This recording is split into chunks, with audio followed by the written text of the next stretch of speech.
Niti Dharma, meniti jalan nalar, bukan sekedar menerima warisan keyakinan.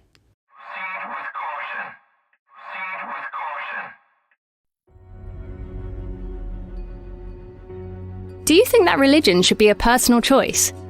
Not something that's ever imposed on people? So do we. This idea is called secularism. It's the principle that the state should stay neutral on matters of religion, to ensure that no faith receives unfair privileges. In a secular society, the state is kept separate from the church, and religious viewpoints aren't given preferential treatment. Citizens are free to believe or not to believe in any faith they wish. In a diverse society like ours, where people hold many different beliefs, secularism ensures that everyone's rights and freedoms are balanced fairly. At the National Secular Society, we've been challenging religious privilege for over 150 years. During that time, we've been at the forefront of many important social reforms, such as women's equality, LGBT rights, and the abolition of blasphemy laws.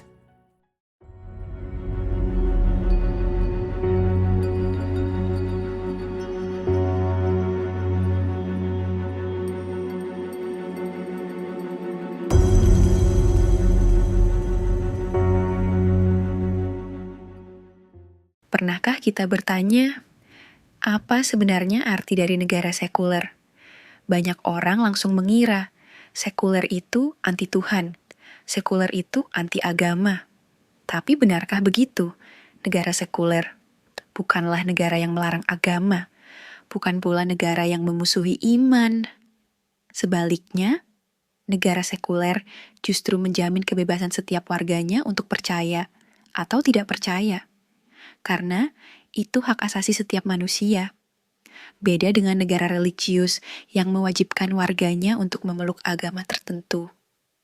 Seperti di Indonesia, yang hanya mengakui 6 agama resmi saja, jika ada warga yang memeluk di luar 6 agama itu, ataupun tidak mau beragama seperti ateis, agnostik di KTP, mereka tetap diwajibkan memilih salah satu agama. Itu sebenarnya pemaksaan dan pelanggaran HAM.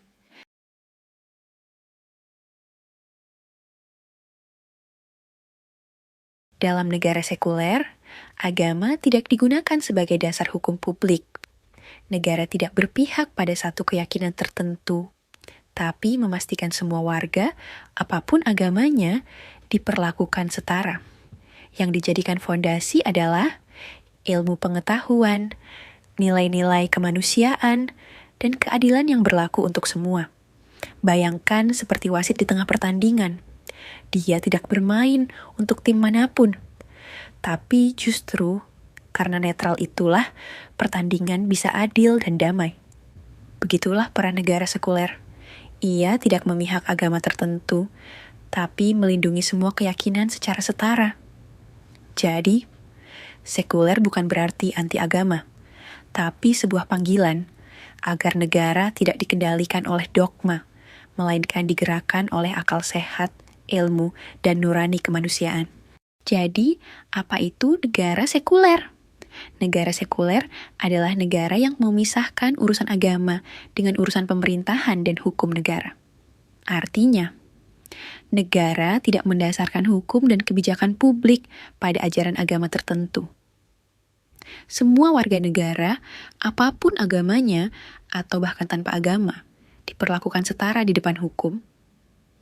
Negara tidak memihak atau mendanai agama tertentu, tetapi menjamin kebebasan beragama bagi semua. Apakah sekuler artinya anti Tuhan atau anti agama? Tidak, sama sekali bukan. Negara sekuler bukan negara ateis, juga bukan negara anti agama. Yang dihindari oleh negara sekuler adalah pemaksaan agama kepada rakyat. Penggunaan tafsir agama sebagai dasar hukum publik. Diskriminasi karena keyakinan atau ketidakyakinan, diskriminasi terhadap warga pemeluk agama dan yang tidak beragama, ateis, agnostik. Apa yang diprioritaskan negara sekuler? Negara sekuler biasanya menempatkan nilai-nilai universal sebagai dasar tata kelola, seperti ilmu pengetahuan, sains, sebagai fondasi kebijakan publik. HAM hak asasi manusia sebagai prinsip dasar keadilan. Rasionalitas, kebebasan berpikir, dan kritik sebagai nilai penting. Kesetaraan warga negara tanpa memandang iman pribadi.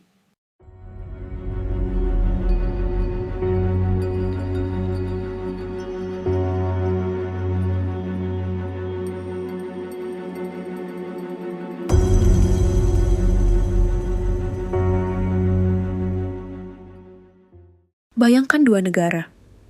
Yang satu, negara sekuler, tidak mendasarkan hukum pada kitab suci tertentu. Rakyatnya bebas beragama, atau tidak beragama. Negara berdiri netral, tidak berpihak pada iman, tapi menjamin keadilan, ilmu pengetahuan, dan kemanusiaan.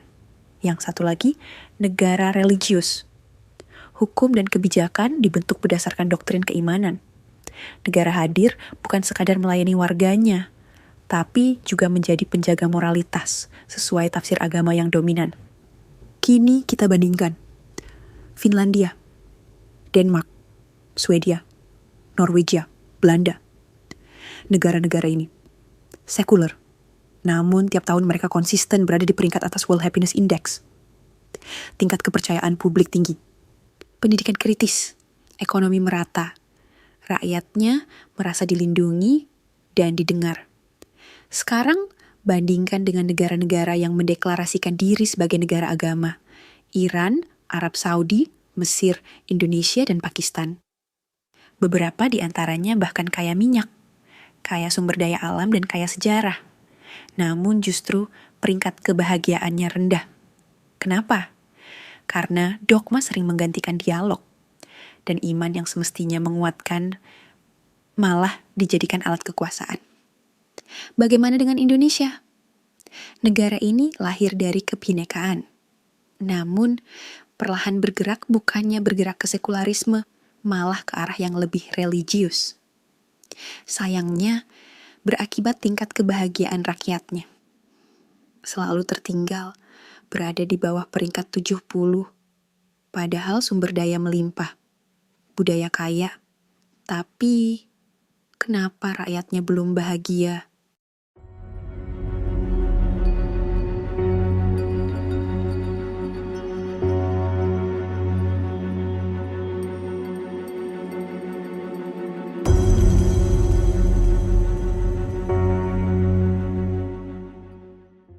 Indonesia katanya negara Pancasila, berasaskan Bhinneka Tunggal Ika, berbeda-beda tapi tetap satu. Tapi, coba kita lihat kenyataan hari ini. Kenapa negara yang katanya majemuk ini malah makin religius, bukan sekuler? Kenapa negara yang berdiri di atas beragam suku, budaya, dan kepercayaan justru tampak condong ke satu warna tertentu saja?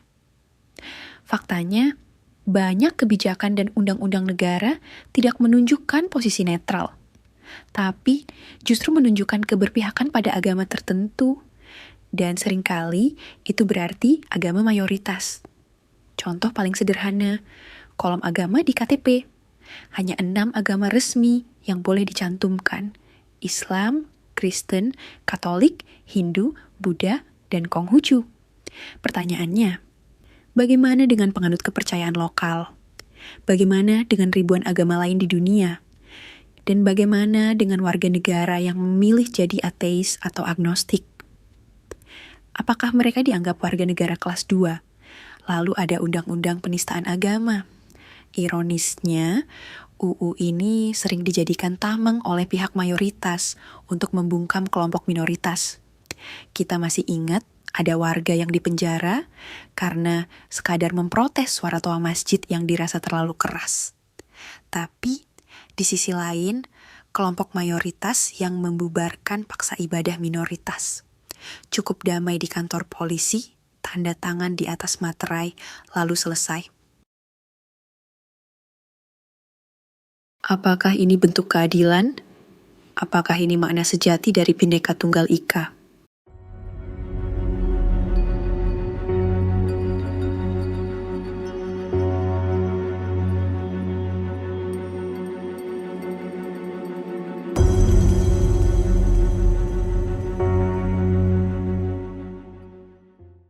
Lebih jauh lagi, sistem politik kita juga mulai mencerminkan ketimpangan ini. Ada ambang batas parlemen, parliamentary threshold 4%, yang katanya untuk efisiensi. Tapi realitanya, ini menguntungkan partai-partai besar, terutama yang berbasis agama mayoritas. Partai kecil, termasuk yang mewakili agama minoritas atau ideologi non-religius, tereliminasi. Dan pada pemilu 2009, tercatat 15 juta suara rakyat hilang, tak dihitung, tak terwakili, semata karena tak lolos angka 4%. Coba bayangkan, 15 juta suara rakyat dianggap tidak ada, hanya karena sistem tidak netral, hanya karena kekuasaan condong ke satu sisi. Apakah ini demokrasi? Apakah ini negara hukum yang adil bagi semua? Atau negara religius yang menyamar sebagai demokrasi?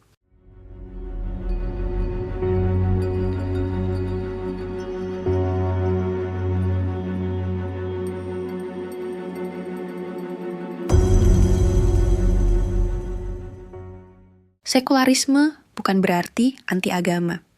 Sekularisme justru menjamin semua agama diperlakukan sama.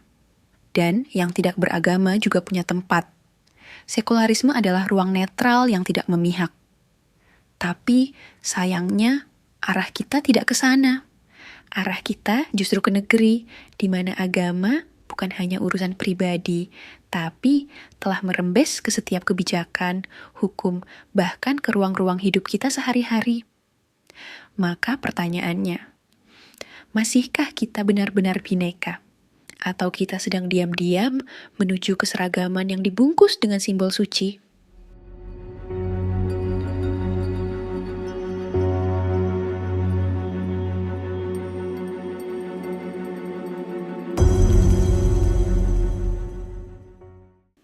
Banyak orang di negara religius sejak kecil dicekokin propaganda bahwa sekularisme itu anti Tuhan, anti agama, bahkan sesat. Tapi benarkah begitu?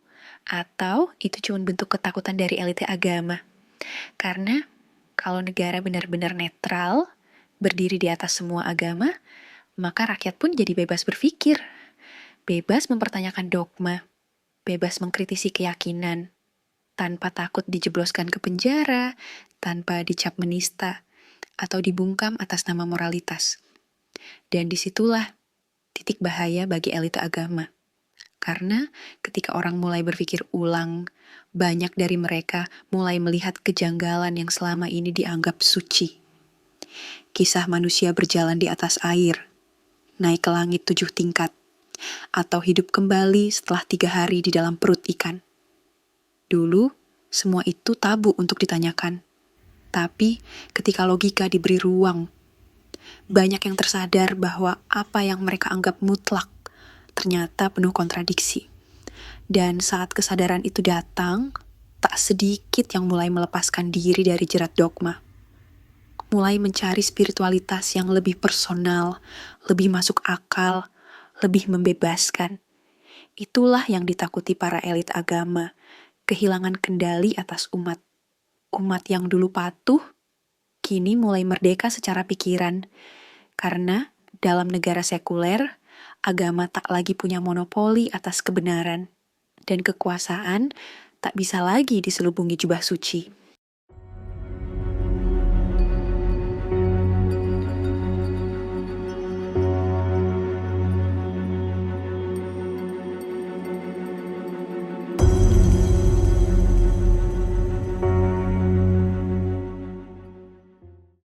Indonesia katanya negara Bhinneka Tunggal Ika.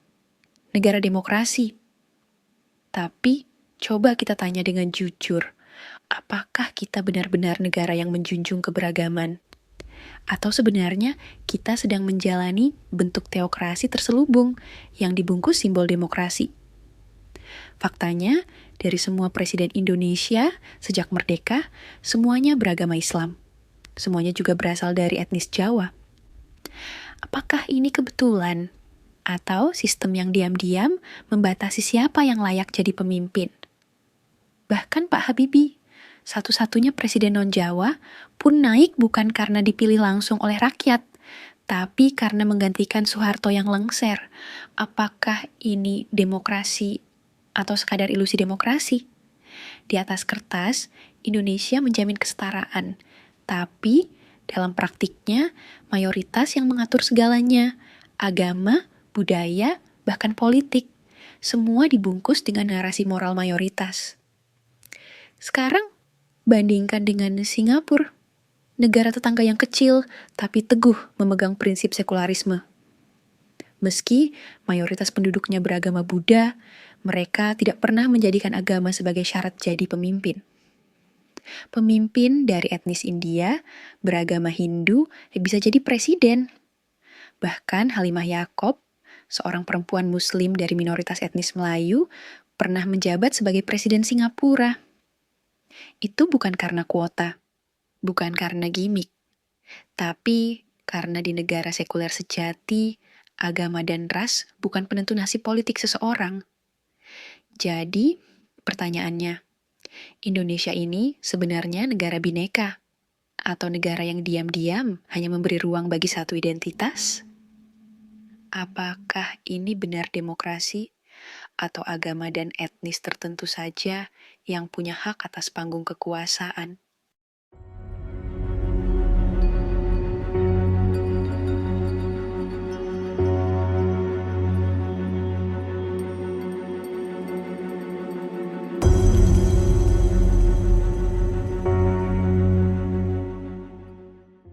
Kita sering bangga dengan semboyan Bhinneka Tunggal Ika. Tapi sayangnya arah kebijakan negara justru makin menjauh dari semangat keberagaman itu. Alih-alih mengarah ke sekularisme yang menjamin keadilan bagi semua, kita malah bergerak ke arah negara religius yang penuh konflik kepentingan. Mau sampai kapan pura-pura demokrasi?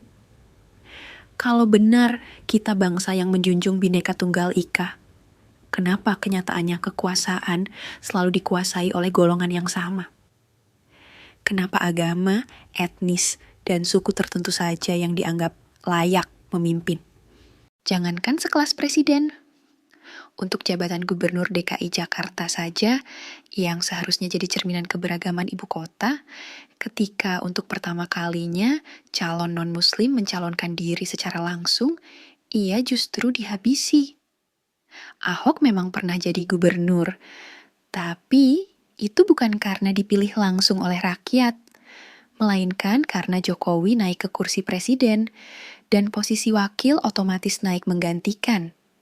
Tapi saat Ahok mencalonkan diri kembali lewat pemilihan langsung, lihat apa yang terjadi. Satu kalimat dalam sambutannya, dipelintir. Ia dituduh menista agama, dikriminalisasi, dihabisi secara politik, dan akhirnya dipenjara. Sementara mereka yang berulang kali membubarkan ibadah umat minoritas, menghalangi pendirian rumah ibadah, mengusir sesama warga dari kampung halaman karena beda keyakinan. Tidak satu pun yang masuk penjara. Semua selesai dengan damai, tanda tangan di atas materai. Lalu, hilang begitu saja dari pemberitaan. Pertanyaannya, mana yang lebih menistakan nilai agama sesungguhnya? Satu kalimat Ahok, atau puluhan tindakan nyata yang mencederai hak ibadah dan kemanusiaan? Coba jawab dengan jujur. Misalnya, ada umat minoritas, ada yang hilaf membubarkan ibadah di sebuah masjid, karena suara to'anya mengganggu anak bayinya yang sedang sakit. Apakah bisa dia bebas hanya dengan cara damai dan tanda tangan di atas materai? Kalau ini yang disebut demokrasi, mungkin kita memang sedang hidup di negara yang religius, tapi menyamar sebagai demokratis. Dan ketika rakyat mulai berpikir kritis, mempertanyakan standar ganda, mereka dianggap ancaman. Padahal negara yang adil bukan diukur dari seberapa banyak ayat yang dikutip dalam kampanye, tapi dari seberapa setara semua warganya diperlakukan, tanpa pandang suku, ras, atau agama. Lihat Singapura, negara sekuler, tapi pemimpinnya bisa siapa saja. Bukan karena agamanya, bukan karena rasnya, tapi karena kapasitas dan integritasnya. Itulah demokrasi, yang tidak dikendalikan oleh suara terbanyak, tapi oleh keadilan yang merata. Kalau negara sekuler terbukti membawa keadilan, kerukunan, dan kesejahteraan, apalagi yang kita tunggu? Terbukti kan Singapura selalu teratas indeks kebahagiaannya di kawasan Asia Tenggara. Mungkin sudah waktunya kita bertanya, Indonesia ini benar-benar demokratis? Atau hanya pura-pura demokrasi, tapi mayoritas yang memegang kendali? Jangan diam, sebarkan kesadaran. Karena perubahan tidak datang dari mereka yang nyaman, tapi dari mereka yang berani bertanya, sampai kapan kita begini?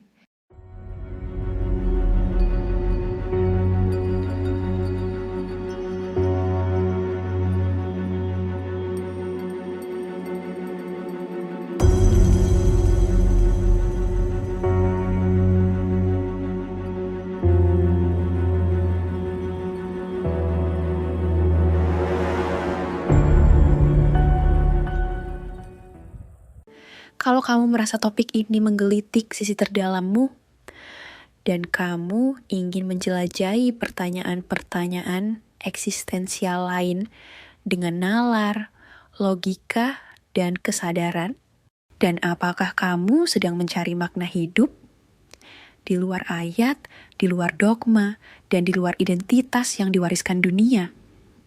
Jika ya, maka komunitas Cahaya Nalar mungkin memang tempatmu. Komunitas ini bukan untuk semua orang, tapi untuk kamu yang sedang menempuh jalan, bukan karena takut dosa, tapi karena ingin hidup dengan sadar dan merdeka. Bergabunglah dengan komunitas eksklusif Niti Dharma, di mana kita akan mengeksplorasi bersama siapa diri kita sebenarnya tanpa topeng agama dan identitas nama. Cara meditasi yang membumi dan membebaskan. Hidup selaras dengan semesta, bukan karena takut neraka. Dan pemahaman spiritual yang lahir dari kesadaran, bukan paksaan. Ini bukan ajaran baru, ini perjalanan untuk mereka yang sudah keluar dari jerat dogma dan ingin melangkah bersama dengan nalar, ketenangan, dan kejujuran. Klik join atau gabung di komunitas channel ini, dan temukan ruang belajar yang bebas, hangat, dan terbuka. Karena di Cahaya Nalar, kita tidak menyembah, kita menyadari. Karena hidup bukan soal kenapa aku lahir, tapi soal bagaimana aku bisa sadar bahwa aku tidak pernah benar-benar mati.